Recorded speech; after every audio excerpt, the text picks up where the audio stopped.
So the first thing is, what is a biomarker? Well, we tend to think about biomarkers as being fancy genetic or proteomic tools, but in fact, the recent definition that was published, defined by the Biomarkers Definition Working Group, so there's been a lot of people thinking about this definition, is a characteristic that is objectively measured and evaluated as an indicator of normal biological processes, pathogenic processes, or pharmacological responses to a therapeutic intervention.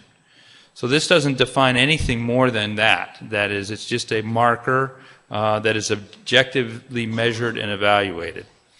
So can I have the next slide, please? So I'm going to briefly go through both biomarkers for rejection as well as biomarkers for adaptation and tolerance. Professor Mazargos did a great job with the review of tolerance, and I'm briefly just going to touch a little bit more on the studies that he mentioned. Next slide, please. So very simply, blood counts are biomarkers. The rate of eosinophils in this study that was published last year showed that both the absolute and the relative counts of eosinophils in the blood in patients was predictive, pretty highly predictive actually, of developing late acute rejection. So biomarkers do not need to be highly technical. This is a simple thing pretty much any lab can handle. But they showed a very high correlation both on the absolute and the relative eosinophil counts with rejection that occurred more than 6 months after transplant. So let's keep that in mind.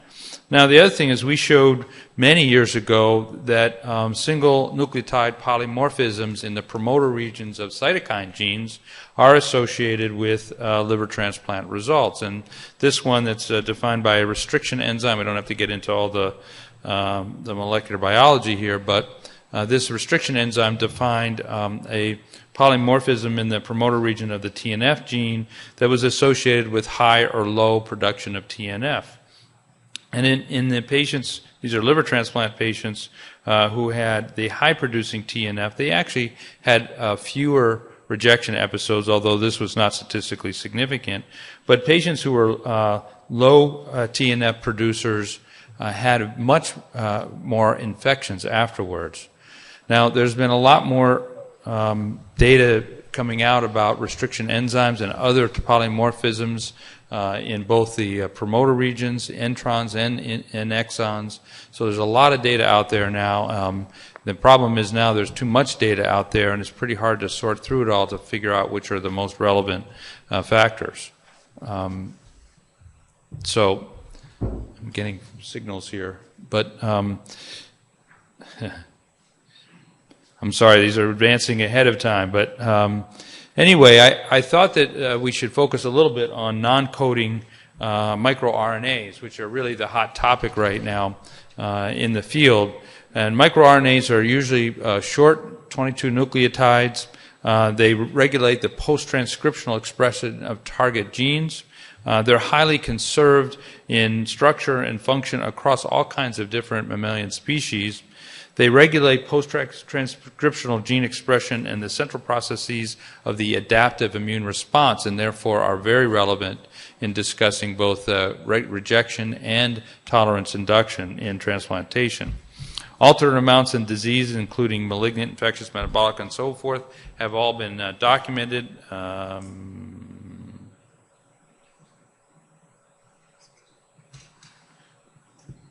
You have me on a timer, I think.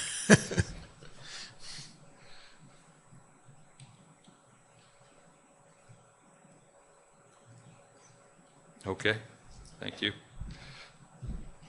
And there's been a lot of work done looking at hepatocytes expressing these microRNAs. This microRNA 122 actually has been studied extensively and is ubiquitous in liver tissue. And it's an important regulator of cholesterol metabolism, and frequently is found elevated in levels in HCV infection. In a report from China, you can see that there's multiple other ones of these microRNAs that have been reported that have been specifically identified in liver injury and during graft rejection. they've also been correlated with other types of liver diseases in large numbers. You can see here that this microRNA 122 has been associated with liver damage as well as with liver regeneration. Now, it's important to note again, and it was brought out by the previous talk, that association with is not the same as predictive of. And so this is an important point, and I'll touch on that in a minute. But you can also see there's multiple other studies that have done, and you don't need to be able to see this. The point here is that there's multiple other studies done that have looked at several of these different microRNAs for different liver conditions. They're relatively easy to measure. They have long half-lives in the serum, and therefore the timing of their measurement is not so critical. You can see that there's a lot of data looking at warm ischemia time and liver damage, and there's a correlation between the 122 RNA expression and better correlation with the 148A expression. Interestingly, in this paper, again, this is from the group in the Netherlands, they showed there was a very high rate of expression of this 122 microRNA in the rejecting patients, but not in resolved rejection, which was thought to be a good control since other factors should have been similar.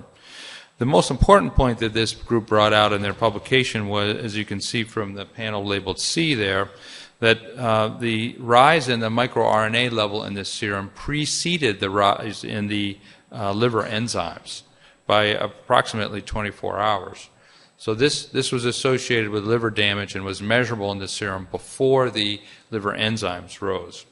The other microRNAs that they tested were not so elevated in rejection episodes, and they did not precede the rise in the liver damage enzymes.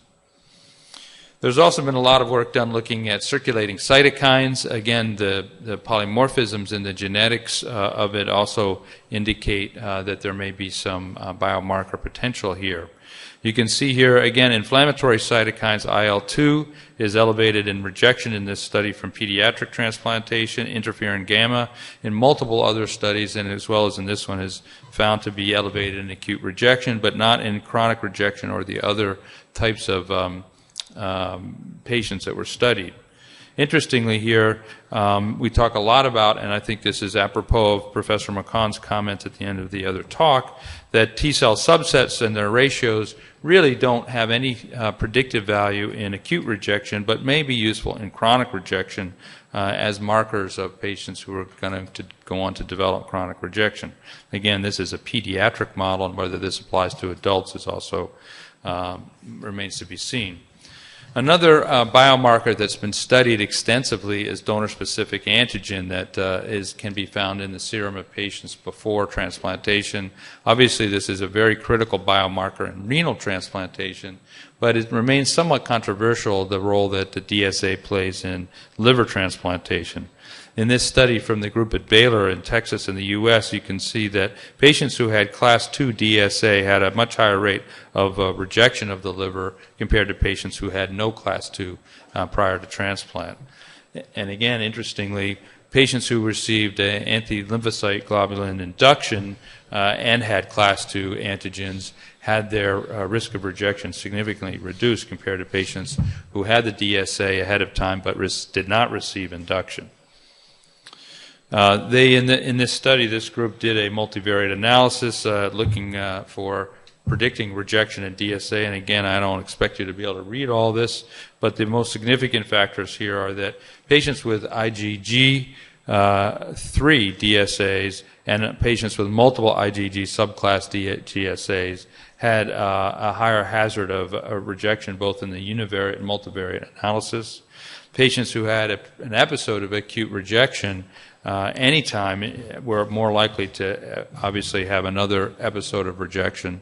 And this is well-known association. And then in this study, cyclosporin was associated with a higher risk of rejection compared to patients treated with tacrolimus. But these were the factors that fell out in the multivariate analysis. So the existence of these DSA subclasses in particular were associated with a higher risk of rejection. This has also been found in pediatric liver transplantation, where patients who had DSA identified prior to transplantation had a poorer patient survival in the 60% range.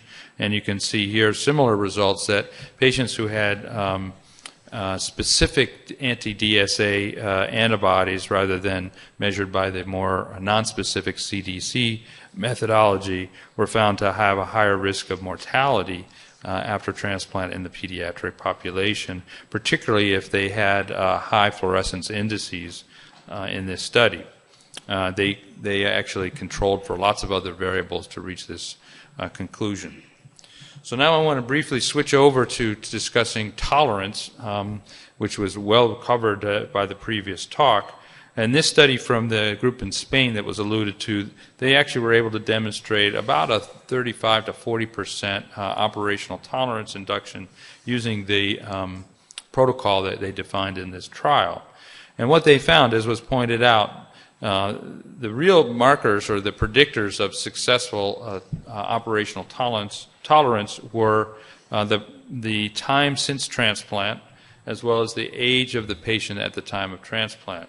Now it's interesting; these are at the extreme. So young children seem to have a better chance of inducing operational tolerance, but older adults seem to have a better chance of inducing operational tolerance as well. There's a lot of interesting immunologic questions that need to be answered there.